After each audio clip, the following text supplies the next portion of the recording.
বিজেপির যে নীল নকশা, বাংলার সাধারণ মানুষের ভোটার লিস্ট থেকে নাম বাদ দেওয়ার যে চক্রান্ত আজকে সুপ্রিম কোর্টে, তা কিন্তু দুমড়ে মুচড়ে গেল। চোর পুলিশের খেলাটা একেবারে শেষ।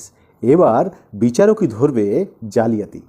এই বিজেপি ভেবেছিল ইডি সিবিআইয়ের মতো এই ইলেকশন কমিশন তথা নির্বাচন কমিশনকে নিজের পকেটে পুরে রেখে যা ইচ্ছা তাই করব, কিন্তু না, অত সহজ নয়।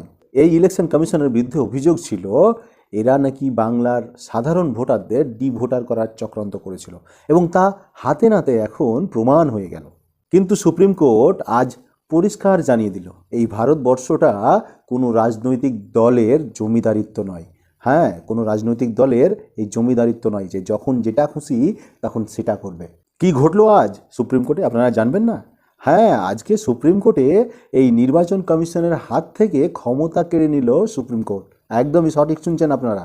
ভোটার তালিকায় কার নাম থাকবে, কার নাম বাদ যাবে, সেই দায়িত্ব এখন শুধু নির্বাচন কমিশনের ওপরে নেই। সুপ্রিম কোর্ট আজ স্পষ্ট জানিয়ে দিয়েছে কলকাতা হাইকোর্টের বিচারপতি এবং ডিস্ট্রিক্ট জাজরা সব নথি নিজের হাতে যাচাই করবেন। কি বিজেপি, কেমন লাগলো? জুডিশিয়াল অফিসারদের নিয়ে একটি শক্তিশালী কমিটি গঠন করা হচ্ছে। এই বিজেপি চাইলেই আর ভোটার লিস্ট নিয়ে কোনো রকম কারসাজি করতে পারবে না। হ্যাঁ, একদম। এই বিজেপি এবং ইলেকশন কমিশন যে চক্রান্তটা করেছিল বাংলার মানুষের ভোট কাটার, তাদের মুখে ছাই ঢেলে দিল এই সুপ্রিম কোর্ট, দেশের মহামান্য আদালত। এই যে এসআইআর এবং এসআইআরের কাজ শেষে যে ভোটার তালিকা নির্বাচন কমিশন পাস করবে এবং তার সাথে সাথে বিচারপতিরাও একটা ভোটার তালিকা দেবে, এবং সেই ভোটার তালিকাকে মানতে হবে ইলেকশন কমিশন অফ ইন্ডিয়াকে।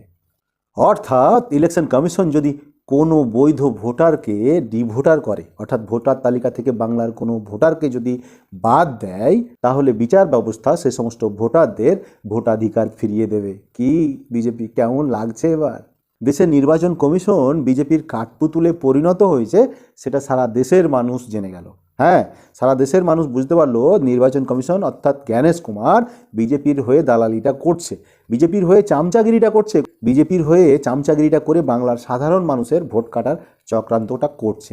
এতটা নির্লজ্জর পরেও তিনি কি করে এই পদে অধিষ্ঠিত থাকতে পারেন বলুন তো? এত অপমানের পরেও তিনি কি করে এই পদে আছেন? তার যদি বিবেকবোধ থাকে তাহলে তাকে এখনই এই পদ থেকে ইস্তফা দেওয়া উচিত, এই ইলেকশন কমিশন অর্থাৎ জ্ঞানেশ কুমারকে। কিন্তু তিনি তো নির্লজ্জ, তিনি ইস্তফা দেবেন না।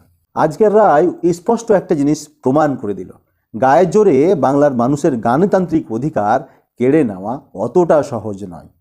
ওই দিল্লি থেকে যতই ষড়যন্ত্র করা হোক না কেন, বিচার ব্যবস্থার কাছে বিজেপির আর এই ইলেকশন কমিশনের কুচক্রান্ত মুখ থুবড়ে পড়ল আজকের রায়ে।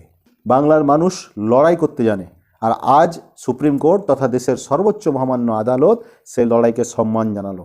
ধন্যবাদ জানাই সুপ্রিম কোর্টকে, আর ধন্যবাদ জানাই বাংলার লড়াকু নেত্রী মমতা বন্দ্যোপাধ্যায়কে, যার কারণে বাংলার মানুষের একটাও ভোট ওই কুচক্রকারী বিজেপি এবং বিজেপির দালাল ইলেকশন কমিশন কাটতে পারবে না। ভালো থাকবেন সকলে। জয় বাংলা।